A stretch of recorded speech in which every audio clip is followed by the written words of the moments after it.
Oui, comme vous, je suis faible. Oui, comme vous, je suis multi-licence, même si Dragon Ball est la licence de cœur. Aujourd'hui, on va parler de boobs, on va parler de badassitude, et on va parler d'histoires exceptionnelles. On va parler bien évidemment de figurines.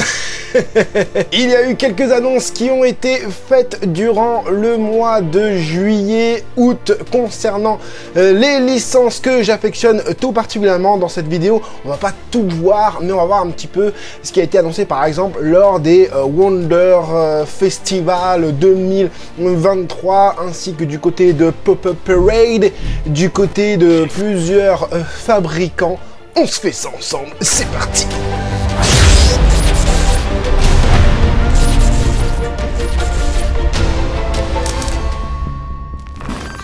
Hey, salut tout le monde, c'est Franzy Stark et bienvenue sur ma chaîne là où passionné rime avec qualité, il fait beau, il fait chaud, mais l'actualité figurine continue sur la chaîne. Bienvenue dans mon univers. Et on commence tout de suite avec la licence Berserk pour ce, je crois que c'est Guts, Plamati. Hein, c'est ça, je crois que c'est la gamme de Max Factory, il s'agit bien de Guts. Donc avec son armure, au début je croyais que c'était une Popper Parade, mais pas du tout. Donc là on la voit exposée du coup au Wonder Festival. Alors j'ai pas d'infos concernant la date de sortie, la taille, etc.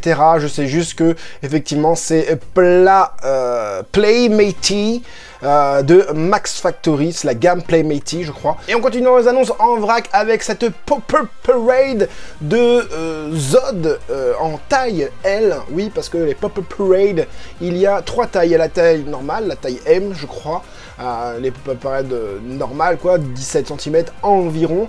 Et on a aussi la taille L du coup, un peu plus grande, et la taille XL qui fait 40 cm. Donc la taille L c'est entre les deux, c'est dans les 20-25 cm je crois. Et elle est vraiment pas mal du tout, cette figurine de malade, Zod, hein, bien évidemment, et le poil est bien fait, je trouve, pour une figurine milieu de gamme. Et on continue dans la gamme Pop-Up Parade avec encore du Berserk. Cette fois-ci c'est Guts, mais sans son espèce de casque, pardon. C'est aussi d'une taille L, hein, donc Black Sword Man pour ce Guts. Et on va vite fait du côté de Fraying pour la licence Demon Slayer Kimetsu no Yaiba, échelle 1/4 de cette Kamado Nezuko. J'ai pas d'autres plans, c'est pareil, c'est exposé au Wonder Festival. Pas tout est exposé en Wonder Festival de ce que je vais montrer dans cette vidéo, ne vous inquiétez pas. On a des espèces de flammes démons qui sont plutôt bien faits. C'est pareil, j'aime pas le visage, je sais pas, c'est pas ce que j'ai vu moi dans l'anime quand elle se bat contre Daki.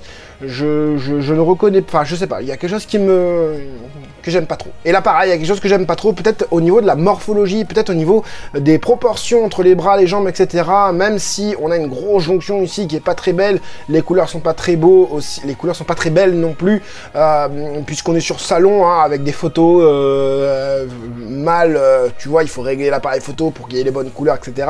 Tu as vu ma vidéo, hein, je te la mets là tout simplement. Donc voilà, mais même, je sais pas, le personnage est trop svelte, de trop longues jambes, un trop long tronc, je trouve. On dirait une Glitter and Glamour au niveau des proportions. Et je sais pas, ça colle pas avec le personnage, enfin pas comme ça en tout cas, quoique la Glitter and Glamour comme ça, elle colle plutôt bien. Là je sais pas, je suis pas hyper fan. Et on continue avec une licence que j'aime bien aussi, qui est autre que Seven Deadly Sins, que des Pop-Up Parade. Cette fois-ci c'est du Merlin, j'aime bien. T'as limite des tétons qui sont faits quoi. Non, elle est bien faite. Franchement, je trouve les Pop-Up Parade au niveau des personnages féminins, c'est vraiment pas mal du tout. Et là justement, on a Diane cette fois-ci en format XL, donc 40 cm, donc elle devrait être grande comme ça, qui est pas mal du tout, je trouve aussi. On dirait une résine. Franchement, elle est très très belle pour la petite Diane. Et aussi, on a comment il s'appelle encore ce gars-là, Gowther. cette fois-ci en Pop-Up Parade normal, taille M, plutôt bien fait aussi. Voilà, je voulais vous donner les infos pour la licence Seven Deadly Sins du côté de Pop-Up Parade. Et on commence tout doucement à aller vers les grosses annonces que je voulais vous montrer. On va parler de la licence Overlord avec cette Shaltyr aussi en Pop-Up Parade, Blood Fallen, Shaltyr Blood Fallen, qui est très très belle. J'aime bien ce qu'ils ont fait au niveau de la robe, ils auraient pu la faire autrement, mais non, ils se sont vraiment cassé la tête à nous faire ça bien comme il faut. Et ici, on a aussi une Overlord. Alors, qu'est-ce que c'est? Je ne sais pas. Si, Claynail, ouais, c'est écrit... non, c'est pas écrit là. Mais si, c'est écrit là, juste là. Donc, c'est le fabricant ou la gamme, je ne sais pas. Donc, c'est l'échelle 1/7 pour cette Albedo en lingerie. Hein.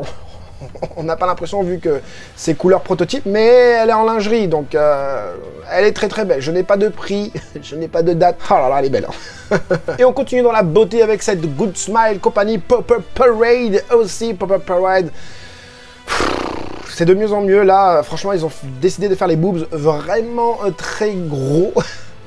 Albedo avec sa dress version, la version robe, avec les ailes en tout cas. Ils aiment bien faire avec les ailes. On a aussi des Taito qui font de la Pop-Up Parade, je vous montrerai juste après. Mais en tout cas, qui font de la Pop-Up Parade, qui font aussi de la Albedo, pardon. J'ai plus les mots, je perds mes mots là quand je vois tant de beauté comme ça. C'est normal que je perds mes mots. Elle est super belle, super choupie, super mignonne, très belle, super au niveau des proportions. Et ben voilà, du coup on arrive vers les grosses figurines montrées dans cette miniature. Et on parlera toujours de Overlord avec cette Albedo en maillot de bain. Il s'agit du fabricant Taito pour Destock Cute, hein, c'est la gamme Destock Cute. Alors je savais pas, voilà. Demoiselle accroupie, elle porte un petit maillot de bain bikini qui souligne ses formes, sa silhouette. Et avec un petit regard un peu rougi juste là, très très beau, très belle expression du visage, ainsi que très belle expression du corps. Franchement, je trouve que chez Taito, ça respire bien comme il faut. Ah, il y a un trait là de jonction, là c'est bizarre, ça fait un peu bizarre, ouais. Après, tu vas pas la mettre devant, mais voilà. Charmante, hein, voilà, la petite raie qui dépasse du maillot de bain, sympa. Ça coûte 30 €. Ça coûte 30 €. Donc ça sort en novembre 2023 hein, au Japon et apparemment en France aussi. Donc je ne pense pas. Hein, ils ont dit novembre 2023 pour la France sur certains sites français, mais je pense plutôt février. Hein, voilà, on compte à peu près 3 ou 4 mois après la sortie japonaise. Et ce qui est bien, c'est qu'ils ont décidé de faire Albedo avec de petites ailes. D'habitude, chez Taito, ils font pas du tout avec des ailes. Là, ils font des petites ailes. Elle a aussi des grandes ailes. Hein, voilà. Donc un très beau visage, un très beau corps. Franchement, je crois que je suis en train de vous montrer les mêmes photos. Ah ouais, le fessier, d'accord, les pieds sont bien faits aussi. Voilà, très belle réalisation de ce personnage. Et aussi une très belle réalisation pour Levi Ackerman de la dernière saison. Hein. Alors je sais pas pourquoi il écrit The Season Finale, alors qu'il n'est pas du tout comme ça dans la saison finale. Alors Pony Canyon, hein, quand vous annoncez une figurine et que vous écrivez The Season Finale, renseignez-vous bien, hein, parce qu'il n'est pas du tout comme ça dans la saison finale. Quoique si, peut-être au début, hein.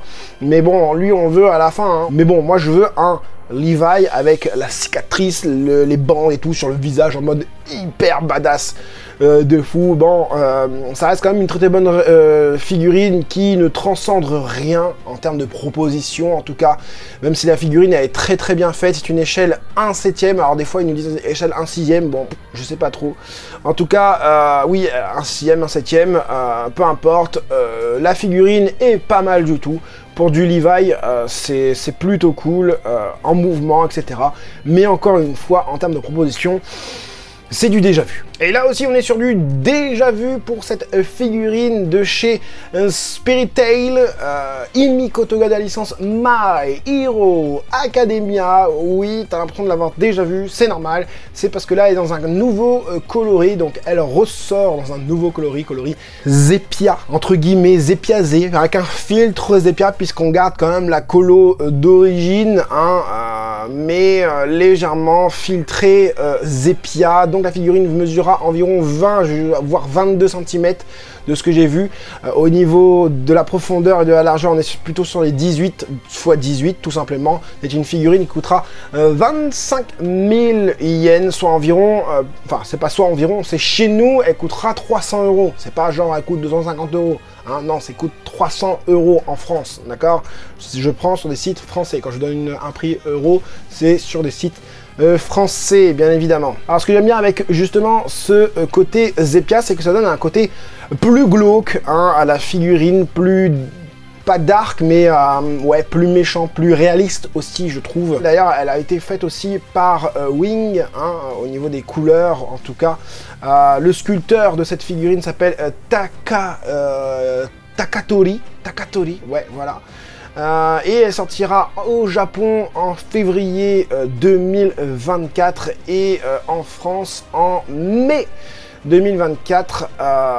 Franchement, elle est très très bien. Et ce qui est bien, c'est que tu vois, les chaînes, tu peux les dispositionner un petit peu comme tu veux, bah, librement. Enfin voilà, ça c'est cool. C'est une très très belle figurine. C'est vraiment, je pense, la Ketteban. La figurine la mieux concernant Himiko Toga, et j'allais oublier vous le dire, mais on a un visage alternatif, donc bouche ouverte, bouche fermée. C'est franchement, c'est pas mal du tout. C'est pas mal du tout. Alors, je préfère ouvert ou fermé, je préfère ouvert.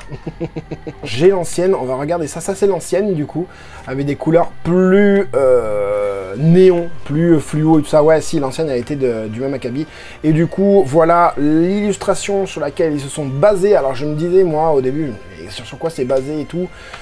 C'est basé sur ça, donc ils en ont fait un prototype et ensuite deux versions, une version néon et une version Zepia. Voilà, vous avez toutes les informations là. Hein. Et on repart du coup du côté de Purple Parade avec cette fois-ci de l'histoire qui déchire, un Hunter, X Hunter, Hunter qui sortira le 23 août, si je me trompe pas, 21, non, c'est date des précommandes, je crois, voilà, non, parce que ça sort exactement en décembre 2023 pour les deux figurines que vous avez là, Gon et Kirua. Et les figurines coûteront 4800 yens, 50 € en France, avril 2024, justement, pour la France. Sculpteur pour ce petit Gun Freaks qui n'est autre que Aluyuki et le Paintwork Tomofumi. C'est des infos. Hein. Et là, il va faire son Jajanken avec très certainement son attaque de pierre. J'aime bien. On a déjà vu une figurine représentant la même attaque du côté de Band Presto avec leur Vibration Stars. Ici, hein, alors voilà, à choisir entre les deux, la Pop-Up Parade me paraît un peu mieux quand même. Voilà, on a un visage beaucoup plus souple, beaucoup plus travaillé au niveau des cheveux, etc. Non, franchement, une belle réalisation, même au niveau de l'attaque en elle-même. Le socle, vous attendez pas à avoir un socle comme ça ne sera pas du tout ce socle-là. À savoir aussi une chose, c'est que les figurines Pop-Up Parade sont peintes à la main. Donc, ils disent que sur leur site, il est possible d'avoir quelques différences sur certaines figurines par rapport à d'autres en fait. Et on enchaîne du coup avec Killua Zoldyck en mode Godspeed, hein, préparant une attaque certainement d'assassinat qui fait froid dans le dos. Très très belle réalisation, je la préfère largement à celle de Gon. Je trouve qu'il est beaucoup mieux fait, j'aime bien les éclairs dans les mains, etc. Franchement très beau. Le sculpteur Yuya Asanuma. Et le Paintwork, pareil, donc c'est le studio Clamp qui s'est occupé de cette Pop-Up Parade. Je savais pas que Pop-Up Parade, enfin après si tu vas me dire c'est dans tous les studios comme ça, enfin tous les fabricants comme ça, ils prennent des différents sculpteurs, mais là c'est pas un sculpteur, c'est carrément un studio qui s'est occupé de la réalisation de A à Z en tant que sculpte et paint de cette Killua qui est vraiment très belle. J'imagine qu'ils doivent respecter quand même un cahier des charges pour que ça colle parfaitement au niveau des échelles, hein, contrairement à Band Presto. Hein. Donc là, la figurine mesura 12 cm et demi. La Gon juste avant faisait aussi 12 cm et demi, donc les deux sont raccords en termes de taille. Ça, c'est pareil, ça sort en décembre au Japon et en avril en France, toujours 50 € et 4800 yens. Allez, on passe du coup à du Naruto cette fois-ci avec cette réédition de la Jerem Series de Minato Namikaze, Kamikaze. Minato Kamikaze, ouais, c'est pas faux non plus. Hein. Avec cette licence Naruto Shippuden hein, dans la gamme GEM, comme j'ai dit, pour le fabricant Mega House, ouais c'est Mega House qui font les GEM, l'éclair jaune de Konoha en pose hyper dynamique, une palette de couleurs plutôt bien choisie, sauf peut-être pour le pantalon, je le verrai un petit peu plus sombre.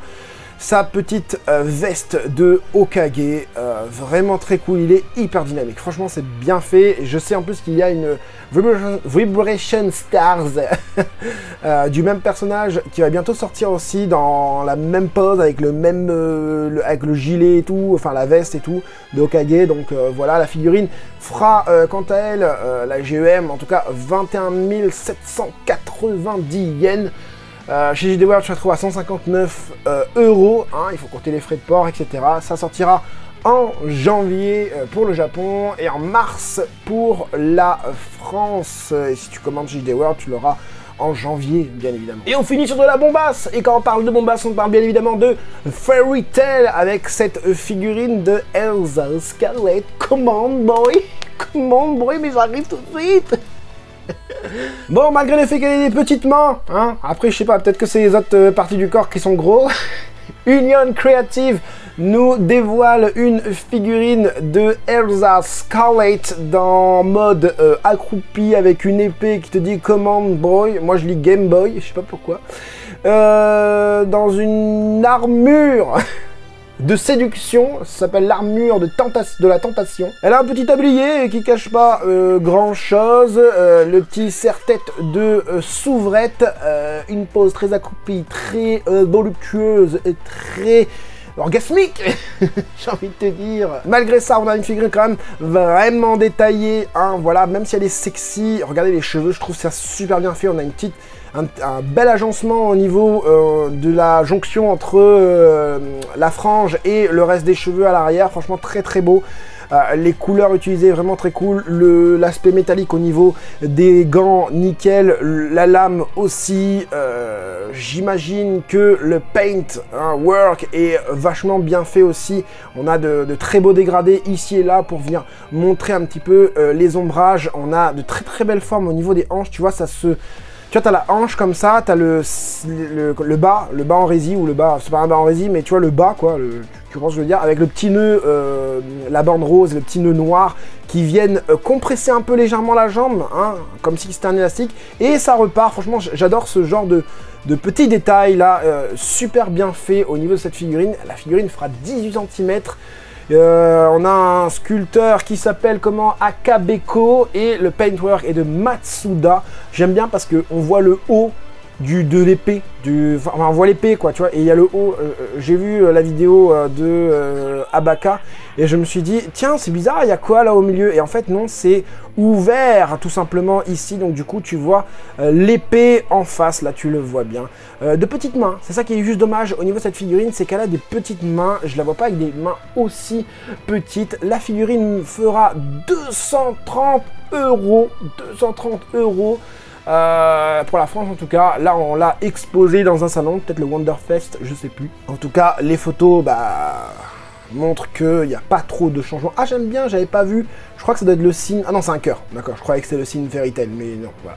Donc 230 € pour la France, 22 000 yens pour le Japon, ça sortira du coup en mai 2024, c'est ça? Mai 2024? Moi je vois, je pense pas que ce soit ça.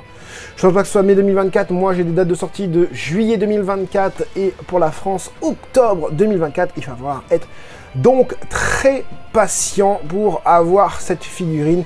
Dites-moi en commentaire si vous l'aimez cette figurine, moi je la trouve vraiment sensationnelle, mais pour le prix 230 €, t'achètes plus rien de Erza. 230 €, tu peux avoir aussi des belles petites résines, en sachant que ce n'est pas une figurine faite en résine, mais en ABS, PVC, etc. Voilà pour les petites infos de ces derniers temps. J'ai pas toutes les infos en même temps, il y a trop de licences que j'aime. J'essaye de prioriser ce que j'aime. J'ai dit il y a trop de licences qui existent surtout, donc je suis obligé de prioriser ce que j'aime et j'espère que ce genre de petites vidéos vous font plaisir. Si c'est le cas, mettez un gros like pour le soutien. Et pour encore plus de soutien, je vous invite à mettre le thanks, le merci, 2, 5, 10 euros pour m'aider au niveau des unboxings. Parce que franchement, en ce moment, je suis un peu à la ramasse au niveau unboxing. C'est pas évident, franchement, c'est pas évident de pouvoir tout acheter comme ça. C'est pas évident. Donc un petit soutien de votre part, ça ne fait pas de mal. J'espère en tout cas que cette petite vidéo vous aura plu et vous aura aidé, vous les collectionneurs, à faire votre futur choix. C'était Franzy Stark, à la prochaine.